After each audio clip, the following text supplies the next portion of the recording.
Hello વિદ્યાર્થી મિત્રો, નમસ્કાર. આપણી યુટ્યુબ ચેનલમાં બધા મિત્રોનું સ્વાગત કરીએ છીએ. આ બધા મજામાં હશો. કદાચ જીટીયુ એક્ઝામ નજીક આવે છે તો ઘણા બધા મિત્રો છે મજામાં નહીં પણ હો. આ વિડીયો ખાસ તમારા માટે છે. જીટીયુની એક્ઝામની પ્રિપેરેશન કરવી હોય તો કયા કયા સબ્જેક્ટ છે કે જે આપણે સોફ્ટવેર ટેસ્ટિંગ, જે diploma semester 6 computer science and એન્જિનિયરિંગમાં સેમેસ્ટર 6માં સબ્જેક્ટ આવે તો ફ્રી ઓફ કોસ્ટ આ સબ્જેક્ટની તમે તૈયારી કરવાના છો. તો વિડીયો તમારે લાસ્ટ લગી જોવાનો છે. આખું સેમેસ્ટર તમે જે પણ કર્યું હોય, હવે છેલ્લા સેમમાં છો તો બેકલોગ કેટી વગર પાસ થવાનું છે. હું તમને ટોપ 30 આઈએમપી આપી દઈશ. ઘણા હોશિયાર વિદ્યાર્થી હશે એ વાંચી જશે, ગોખી લેશે, બધું કરશે. અથવા તો તમે તમારી આઈએમપી કાઢી હશે, ચાલો તમે એ પણ કરી નાખશો, પણ તોય ફેલ થાવ. ઘણાને એવું થાય, સાહેબ હું વાંચી ગયો તો કેમ ફેલ થયો? બધું સાચું હતું, 30, 40, 50 માર્ક આવતા હતા તોય કેમ 23 માર્ક ન આવ્યા? આગળ વારમાં મેં જોયું હતું તો એ પાસ થઈ ગયો, હું ફેલ થયો. ઘણા બધા ચમત્કાર જીટીયુમાં થાય છે, પણ એ તમારા સાથે ન થાય. તમે પાસ થઈ જાઓ એના માટે આપણે શું કરવાનું છે? તો કે આકૃતિ, ફિગર, ડાયાગ્રામ, સ્કેચ તમે જે કહેતા હો એ જે પ્રશ્નમાં આવતું હોય તમારે કમ્પલસરી ને ફરજિયાત દોરવાનું છે. બીજી વાત કરીએ શું, તો કે પેપર સ્ટાઇલ પ્રમાણે પેપર લખવાનું છે. આ બે ટૂલ છે, બે આપણે સાધન કહી શકાય કે બે ટિપ્સ કહી શકાય, તમારે જે કહેવું હોય. આ તમારે બે અપનાવવાની છે, પછી તમારે ટોપ 30 આઈએમપી પ્રશ્ન છે કરવાના છે. એટલે ગમે એવું પેપર હાર્ડ નીકળે, ગમે એટલું ચેન્જીસ થાય તો પણ તમે જીટીયુમાં પાસ થઈ જાઓ. ઓકે, એ વસ્તુ ખાસ એક ધ્યાન રાખજો. અને બીજા ટોપ 30 આઈએમપી જે બનાવ્યા છે ગુજરાતી ઇંગ્લિશ બે ભાષામાં તમને મળી રહેશે, બરાબર છે? તો આપણે ચાલો હવે ક્વેશ્ચન નંબર 1 થી ચાલુ કરીએ કે કયા કયા આઈએમપી છે એ આપણે જોતા જઈએ. કોઈને કાંઈ પણ ડાઉટ કરી હોય તો કોમેન્ટ કરીને પૂછી લેજો અને સેમેસ્ટર 6 ના તમારા દોસ્તોને પણ મોકલજો. બાકીનું બધે બીજા સબ્જેક્ટના પ્લેલિસ્ટમાં વિડીયો એડ કરેલા હશે, પ્લસ સેમેસ્ટર 6 ના વોટ્સએપ ગ્રુપમાં પણ મળી જશે. જોઈન્ટ થવાનું બાકી હોય તો જોઈન્ટ થઈ જવાનું છે. ઓકે, તો આપણે પ્રશ્ન નંબર 1 થી આપણી જે યાત્રા છે જીટીયુની પાસ મિશન ગુજરાત સેમ 6 એ ચાલુ કરીએ. ઓકે, તો સોફ્ટવેર ટેસ્ટિંગના તમને અહીંયા બે ભાષામાં પ્રશ્ન આપેલા છે, બરાબર છે? ગુજરાતી હશે અને ઇંગ્લિશમાં હશે. તો હવે કદાચ એવું બને કે જીટીનું પેપર દેવા જાઓ, ગુજરાતીમાં કદાચ તમને ન સમજાય તો ઘણીવાર એવું બનશે કે ઇંગ્લિશનો તમને વધારે અનુકૂળ સહેલો પડશે. તો બને ત્યાં સુધી ઇંગ્લિશની રકમ છે ને એ પહેલાં આપણે માન્ય ગણવાની, કેમ કે ગુજરાતીમાં મિસ્ટેક હોઈ શકે છે કદાચ જીટીના પેપરમાં અને આપણામાં. તો એ પ્રમાણે તૈયારી ખાસ કરજો.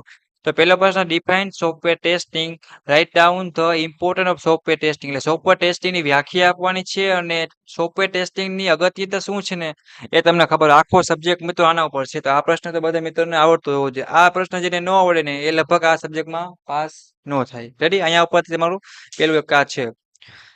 પ્રશ્ન નંબર 2 ની વાત કરીએ તો વી મોડલનું વર્ણન કરવાનું છે. વેરિફિકેશન એન્ડ પૂછ્યું છે મોડેલ સોફ્ટવેર ટેસ્ટિંગમાં. વી મોડેલની ઓછામાં ઓછી બે વિશેષતાઓ અને ફાયદાઓ તમારે લખવાની છે. પછી ડિફરન્ટ બિટવીન સ્ટેટિક ટેસ્ટિંગ અને ડાયનેમિક ટેસ્ટિંગ, બરાબર છે? તફાવત છે આ ઘણીવાર જીટીયુમાં પૂછાય છે, તો તમારે એ પ્રમાણે તૈયારી કરી લેવાની રહેશે. પછી વાત કરીએ સ્મોક ટેસ્ટિંગ, ઉદાહરણ સાથે તમારે સમજાવવાનું છે. બીજી એક ખાસ વસ્તુ ધ્યાન રાખજો, જે મિત્રોને સહેલાઈથી પાસ થવું હોય એ મિત્રો ખાસ એક ધ્યાન રાખે કે જીટીયુ એક્ઝામમાં જ્યાં જ્યાં પણ સ્કેચ પૂછાય એટલે કે આકૃતિ પૂછાય ત્યાં તમારે ખાસ એક દોરવાનું રહેશે, બરાબર છે? તો એ એક ટેવ પાડજો ને પેપર પ્રમાણે પેપર લખજો.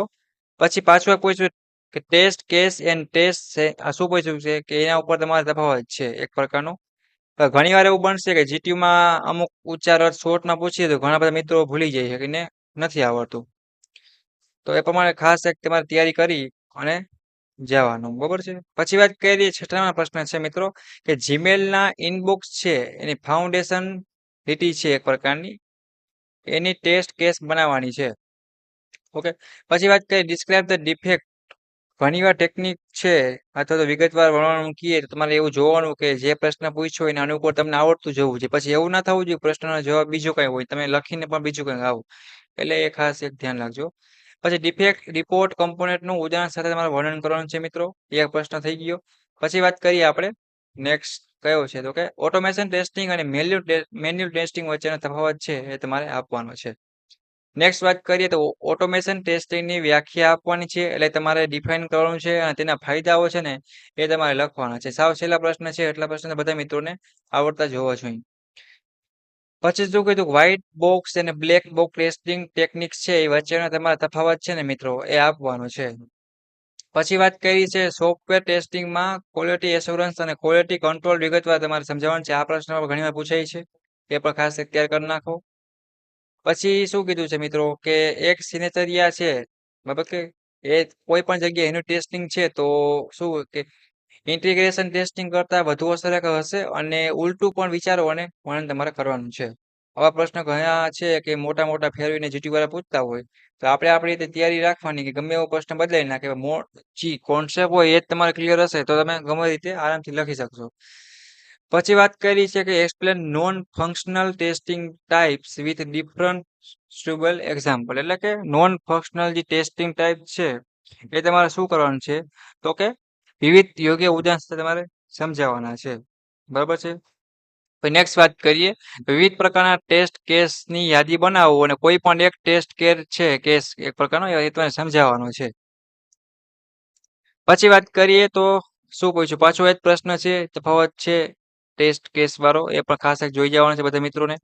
તો નેક્સ્ટ આગળ વધીએ તો જો અહીંયા ગુજરાતી ઇંગ્લિશ બેમાં રકમ આવી છે. ગુજરાતી મીડિયમમાં હોય એ ખાસ કરીને ઇંગ્લિશમાં થોડી પ્રેક્ટિસ પાડજો તો બધા ચેન્જીસ થાય પ્રશ્ન તો વાંધો ન આવે. રિયલ વર્લ્ડ સોફ્ટવેર પ્રોજેક્ટમાં ડિફેક્ટ ક્લાસિફિકેશન છે એની શું કીધું છે કે યોગ્ય એક પ્રકારની લાગુ કરવામાં આવેલી તેના યોગ્ય ઉદાહરણ સાથે સમજાવવાનું છે સિવિરિટી. બરાબર છે, એ પણ ખાસ તૈયાર કરી નાખજો. પછી આવા ઘણીવાર મોટા પ્રશ્ન આવશે જીટીયુમાં તો એ પ્રમાણે માર્ક્સ કપાવવાનો છે. કે ઓટોમેટેડ જે ટેસ્ટ સ્ક્રિપ્ટ છે બનાવવાની પ્રક્રિયા સમજાવો, જેમાં સેલેનિયમનો ઉપયોગ કરીને તેમાં એલિમેન્ટને આઈડેન્ટિફાઈ કરવાનો અને ટેસ્ટ છે એ લખવાનો સમાવેશ આપણે કરી શકીએ, એ પ્રકારનો મોટો પ્રશ્ન છે તો એ ખાસ તમારા મિત્રો જોઈ લેવાનો રહેશે. પછી વાત કરીએ તો વિવિધ ટેસ્ટિંગ ઓટોમેશન ટૂલની યાદી બનાવો અને દરેક ટૂલના મહત્વને તમારે વિગતવાર સમજાવવાના છે. આ પ્રશ્ન પણ સહેલો છે, આવા પ્રશ્ન મોસ્ટ ઓફ બધાને આવડતા હોય છે. તો સોફ્ટવેર ટેસ્ટિંગની વ્યાખ્યા આપો અને સોફ્ટવેર ડેવલપમેન્ટ પ્રક્રિયામાં તેને મહત્વપૂર્ણ છે તમારે સમજાવવાનું છે. નેક્સ્ટ વાત કરીએ વી મોડેલની ચર્ચા કરો અને વેરિફિકેશન અને વેલિડેશન પ્રવૃત્તિઓને સંકલિત કરવામાં આવતા તેનું સ્થાન છે તમારે સમજાવવાનું છે. નેક્સ્ટ વાત કરીએ 22નો પ્રશ્ન છે, જો આવા ઘણા હાર્ડ વર્ડ છે એ પૂછાશે તો તમારે જીટીયુની તૈયારી રાખવાની કે ગમે એવો પ્રશ્ન બદલી જાય તો આરામથી તમે તૈયારી કરી શકો. ટેકનિકલને એક પ્રોગ્રામ ઉદાહરણ સાથે ભણાવવાનું છે, ઇક્વિવેલન્સ પાર્ટીશનિંગ. બરાબર છે. પછી બ્લેક બોક્સ ટેસ્ટિંગ અને વ્હાઇટ બોક્સ ટેસ્ટિંગની તુલના કરવાની છે, એટલે તફાવત પૂછ્યો છે તો એ પણ તૈયારી કરી નાખવાની છે. પછી ટેસ્ટ કેસ અને ટેસ્ટ સિનારીઓ છે એ વચ્ચેનો શું છે તો એ તફાવત લખવાનો છે. પછી મિત્રો આગળ નેક્સ્ટ પ્રશ્નની વાત કરીએ તો શું કે વેલ એપ્લિકેશનમાં લોગિન કાર્યક્ષમતા માટે તમે કેવી રીતે અસરકારક પરીક્ષણ કેસો ડિઝાઇન કરશો એ તમારે જણાવવાનું રહેશે. પછી તફાવત પૂછ્યું આલ્ફા પરીક્ષણ અને બીટા પરીક્ષણ વચ્ચેનો તફાવત છે એ બધા મિત્રોને જણાવવાનો છે. પછી નેક્સ્ટ વાત કરીએ 27નો પ્રશ્ન છે કે રીટેસ્ટિંગ અને રિગ્રેશન ટેસ્ટિંગ શબ્દોની વ્યાખ્યા આપો અને ટૂંકમાં તમારે એ સમજાવવાના છે તો એ પણ ખાસ એક જોઈ લેવાનો છે. પછી ઓટોમેશન પરીક્ષણ ટૂલ વાપરવાના ફાયદા અને પડકારોની યાદી તમારે બનાવવાની છે. પછી વાત કરીએ ઓપન સોર્સ અને વેપારી પરીક્ષણ ટૂલ વચ્ચે તફાવત કરો અને દરેકને તમારે ઉદાહરણ સાથે સમજાવવાનું રહેશે. પછી વાત કરીએ પ્રશ્ન નંબર 30મો છે કે સેલેનિયમ વેબ ડ્રાઈવરનું આર્કિટેક્ચર સમજાવો અને તે વેબ એપ્લિકેશન પરીક્ષણમાં કેવી રીતે કામ કરે છે એ તમારે દર્શાવવાનું રહેશે.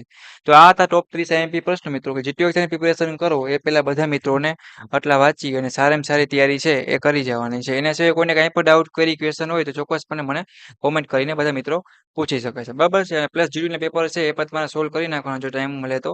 અને તમારા દોસ્તોને પણ વિડીયો ખાસ શેર કરજો, એટલે ફ્રી ઓફ કોસ્ટ છે આ સબ્જેક્ટની તૈયારી છે સોફ્ટવેર ટેસ્ટિંગ, એ સબ્જેક્ટની તૈયારી છે એ તમારે આરામથી થઈ જાય ને ક્યાંય પણ અટકાવું છો તમારે ચોક્કસપણે જણાવી દેવાનું રહેશે મિત્રો. ઓકે મિત્રો, ચાલો બાય.